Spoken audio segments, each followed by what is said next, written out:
जुन्या वैमनस्यातून थेट खोट्या गुन्ह्याचा बनाव कसा रचला जातो। बीडमध्ये नुकत्याच समोर आलेल्या एका घटनेनं असाच एक मोठा गौप्यस्फोट केला आहे।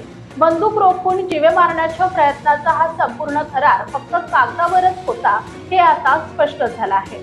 मस्साजोगचे सरपंच संतोष देशमुख यांचे भाऊ धनंजय देशमुख यांच्यावर खुनाचा प्रयत्न केल्याचा गुन्हा दाखल झाला होता। समाधान खिडकर याने ही तक्रार केली होती, पण पोलिसांनी केलेल्या तपासात ही तक्रार आणि देशमुखांनी दिलेली क्रॉस तक्रार या दोन्ही पूर्णपणे खोट्या असल्याचं उघड झालंय। मनोज जरांगे पाटील यांच्या आंदोलनाहून परतताना धनंजय देशमुख बीड जवळील एका हॉटेलमध्ये जेवणासाठी थांबले होते। तिथे समाधान खिडकर देखील आपल्या मित्रांसोबत होता। मोबाईल हिसकावल्याच्या कारणावरून देशमुखांनी आपल्या कानाला थेट बंदूक लावली असा दावा समाधानने केला होता। त्यामुळेच या प्रकरणात देशमुखांवर गुन्हा दाखल झाला होता। दुसरीकडे धनंजय देशमुखांनीही समाधान आणि त्याच्या साथीदारांवर आपल्याला शस्त्राचा धाक दाखवल्याचा प्रतिगुन्हा दाखल केला होता। या हाय व्होल्टेज प्रकरणामुळे जिल्ह्यात मोठी खळबळ उडाली होती। प्रकरणाचं गांभीर्य ओळखून पोलीस उपअधीक्षक व्यंकटराम यांनी स्वतः तपास सुरू केला।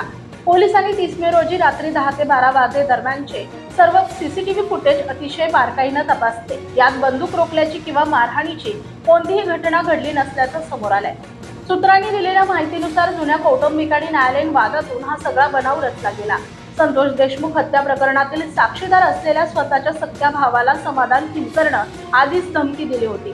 आता खोट्या तक्रारी देऊन यंत्रणेची दिशाभूल केल्याप्रकरणी पोलीस थेट न्यायालयात अहवाल देणार आहेत। या सगळ्या घडामोडींनंतर बीडमधील राजकारण पुन्हा तापलंय। आपण या संपूर्ण प्रकरणाबाबत राज्याचे गृहमंत्री देवेंद्र फडणवीस यांची भेट घेणार असल्याचं धनंजय देशमुख यांनी माध्यमांना सांगितलंय।